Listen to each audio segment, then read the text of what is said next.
So welcome to the third week of looking at Much Ado About Nothing, and in this week we're going to be looking particularly at the director's role in the whole thing. The initial steps as the director of the play was to read the text over and over and over again and to work out how I wanted to edit the text so that when I was in the rehearsal room I was presenting our version to the company. I was always open to them questioning that and coming back with suggestions of further tweaks to the script, but I wanted to go in with something which was confident and that they could latch onto, and away we would go. In my head it was always England, and in fact specifically Warwickshire, and that just helped to make it specific. I took out references in the play to Messina itself. There are 3 or 4 mentions of Messina, and I took them out and replaced them with, I think we refer to the county rather than Messina, the city. The truth is, Shakespeare wasn't really interested in Sicily or Messina. He had heard of them, he had read about them perhaps, but he'd never been there. And he's writing about the world he sees with his own eyes, which is English provincial life. We have a very long time to rehearse, compared with most theatre companies, I suppose, is that we live with the plays for quite a long time in the rehearsal room, which is great because you can really explore them and really investigate all aspects of them.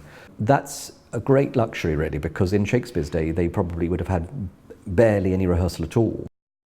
We explore character. I don't know that Shakespeare's actors would really have understood what we understand by the word character. The word character meant a letter on a page. It didn't mean personality. And we are looking at everything in a post-Freudian world. So we are interested in subtext, we're interested in motivation. Because of Shakespeare's genius, he must have instinctively understood all that, because there's so much for us to explore and latch onto, and the character seems so psychologically true and complex. A lot of people talk about the dark side of Much Ado, and I was always very keen to explore that, but in fact, it never felt that consciously that we were going down the dark path. We just did the play, and the play is dark.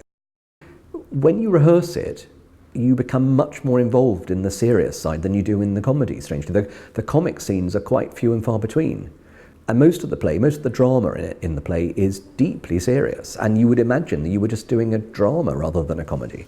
That was how it felt in the rehearsal room, that we were presenting a serious play with some very funny things along the way. The military side of things was much more pronounced in my production, I think, than would often be the case, because we were setting it after the First World War, so everyone's behaviour is predicated on that. They've just lived through 4 years of trauma. But I liked that, actually, because I felt that a lot of the behaviour in the play is very, very strange and eccentric and unpredictable. The war could explain a lot of that. Don John's behaviour, Dogberry's eccentricities, both of those in different ways could perhaps be put down to shell shock. Claudio and Don Pedro, who are so hot-headed, so gullible, so ready to attack Hero. Perhaps if there'd been no war, they would have been a bit more rational about everything. I also like the fact that there's a tremendous sense of high spirits in the play. There's a big party scene. People are very keen to have fun. And that apparently was a phenomenon of the post-war period. But there's so many choices involved. It's not black and white.